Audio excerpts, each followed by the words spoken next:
A graça e a paz do nosso Senhor Jesus Cristo. Agradecer a Deus pela oportunidade de compartilhar mais um breve devocional no seguinte tema: a blasfêmia contra o Espírito Santo. Então gostaria de te convidar para abrir a sua Bíblia no Evangelho de Jesus Cristo, segundo escreveu Mateus, no capítulo 12. A partir do versículo 22 diz assim a palavra de Deus: Trouxeram-lhe então um endemoniado, cego e mudo, e de tal modo o curou, que o cego e mudo falava e via. E toda a multidão se admirava e dizia: Não é este o filho de Davi? Versículo 24. Mas os fariseus, ouvindo isto, diziam: Este não expulsa os demônios, senão por Beelzebul, príncipe dos demônios.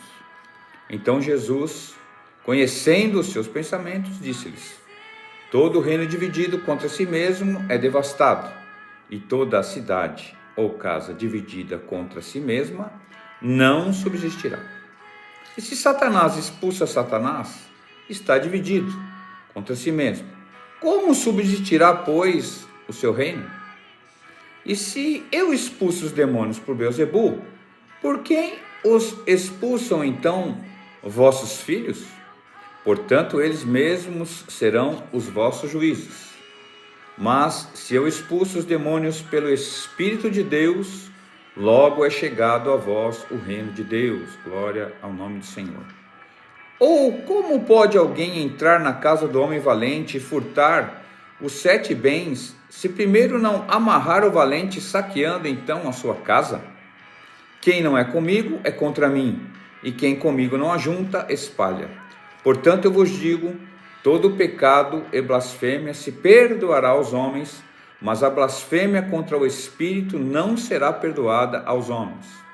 E se qualquer disser alguma palavra contra o Filho do Homem, ser-lhe-á perdoado. Mas se alguém falar contra o Espírito Santo, não lhe será perdoado, nem neste século, nem no futuro. Ou fazei a árvore boa e o seu fruto bom, ou fazei a árvore má e seu fruto mau, porque pelo fruto se conhece a árvore. Raça de víboras, como podeis vós dizer boas coisas sendo maus? Pois do que há em abundância no coração, disso fala a boca. O homem bom tira boas coisas do bom tesouro do seu coração. O homem mau, do mau tesouro, tira coisas más. Mas eu vos digo que toda palavra ociosa que os homens disserem, hão de dar conta no dia de juízo.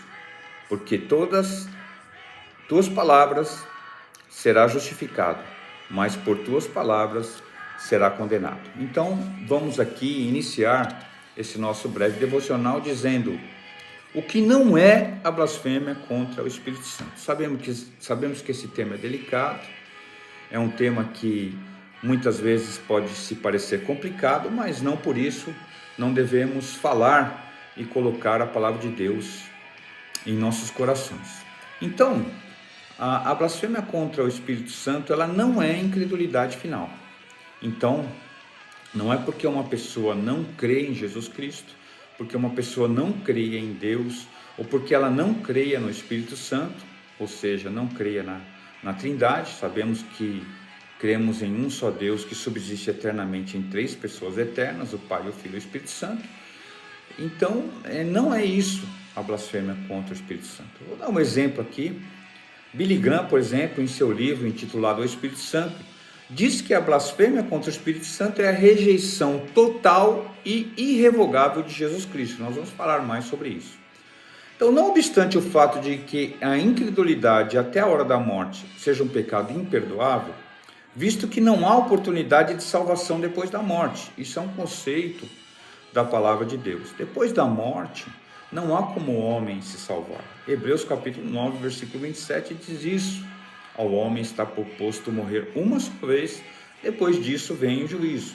Então, visto que não há oportunidade de salvação depois da morte, o contexto prova que Jesus está dizendo que o pecado imperdoável é um pecado que se comete não no leito de enfermidade, mas antes da morte, ok? Então, não é no seu leito de enfermidade, não é negando a Deus, negando a Jesus, negando ao Espírito Santo, que uma pessoa estará cometendo o pecado imperdoável que é a blasfêmia contra o Espírito Santo.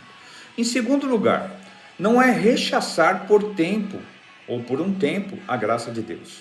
O que é a graça de Deus? É um favor imerecido. É o que Cristo fez por nós na cruz do Calvário. É o que Cristo fez entregando a sua vida, derramando o seu sangue, porque a palavra de Deus diz que sem derramamento de sangue não há remissão de pecados. Todos pecaram e estão destituídos da glória de Deus. Então precisamos de um Salvador, e esse Salvador é Jesus Cristo. Então não é porque a pessoa rechaça por um tempo essa graça que ela comete o pecado imperdoável. Muitas pessoas vivem na ignorância, na desobediência por longos anos e depois são convertidos ao Senhor. O Espírito Santo é quem convence o pecador, o ser humano, do pecado, da justiça e do juízo. Então, precisamos destacar esse fato. Vamos dar um exemplo. Por exemplo, Paulo rejeitou a graça de Deus por um tempo. Vamos ler Atos capítulo 26, abra sua Bíblia aí se você tiver. Atos capítulo 26, o versículo 9. Atos 26, 9, diz assim: